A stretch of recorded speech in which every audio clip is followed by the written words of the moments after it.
Welcome to the Sports Jawn. This is Ryan Wolfson. In this episode, we'll be talking about the sleepers for this upcoming season. And these are guys that I feel should be drafted higher based on their average draft position.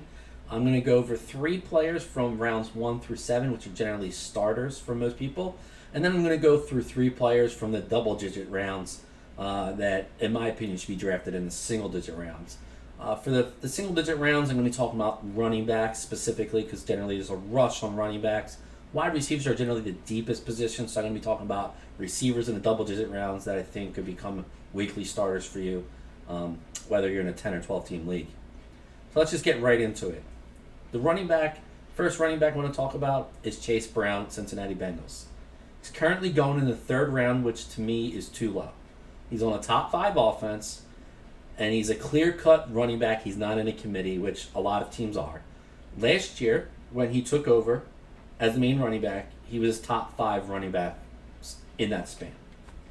I expect him to be a top 10 running back this year, which is why I think he's a late 1st round, early 2nd round pick, and he's currently going in the 3rd round. Alvin Kamara, running back, New Orleans Saints. He's currently going in the 4th round, which is too low for me. In the 8 years he's been in the NFL, 7 of the 8 years he's been a top 10 quarterback, and of those, he hasn't been healthy since his rookie year.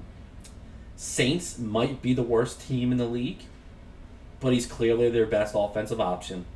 And to me, because of all this information, he should be a late 2nd round pick. And should keep up the trend of being a low-end RB1, high-end RB2. Last running back I want to talk about is Tony Pollard, Tennessee Titans. Last year he finished top 10 in carries and targets, while he finished 21st overall among running backs. And this is all while he had Will Levis at quarterback. This year he upgrades majorly with Cam Ward, giving the offense a lot more scoring opportunities. And with Tyjae Spears hurt, he should get a lot more opportunities at the running back position. Plus, outside of Calvin Ridley on the offensive end, there's really no one else to really scare you as far as eating up into his touches and or target share. Pollard, like I said, is clearly the 2nd best player on this offense. And the previous 2 years, when he was in Dallas, he was a top 15 running back.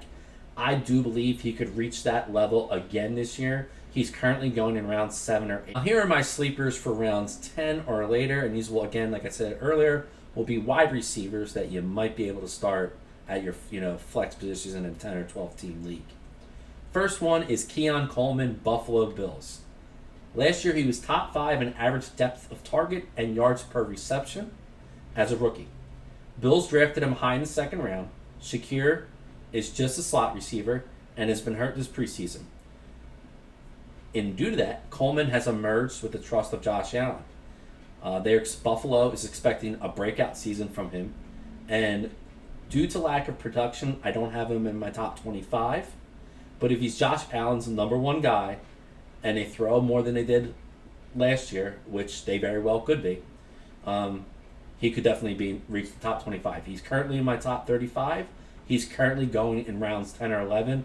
But I would feel very comfortable drafting him in round 7 or 8. Cedric Tillman, wide receiver, Cleveland Browns.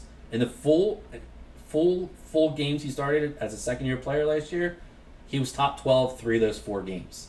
And of those 4 weeks, he led the team in targets, yards, catches over Jerry Jeudy.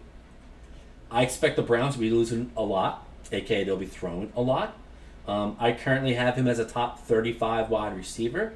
But if he stays healthy and he continues the trends of what he did last year, he could easily crack the top 25 wide receivers for the season. He's currently going in rounds 14th and 15th, and I would feel very comfortable drafting him in round 7 or 8.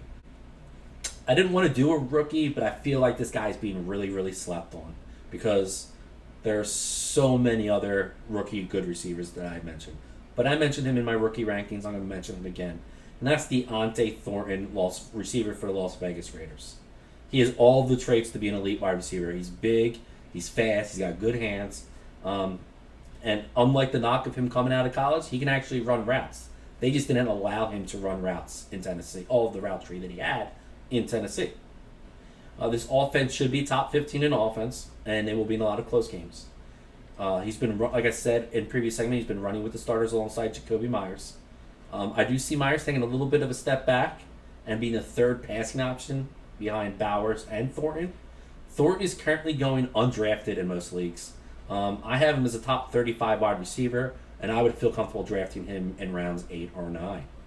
And I do have more sleepers, and we'll be able to tell when you look at my rankings at the running back and receiver positions in other segments or episodes, because you'll just see that I have players ranked higher than other people might. So with that being said, this wraps up the segment for sleepers for your fantasy football draft. My name is Ryan Wolfson, and this is the Sports Show.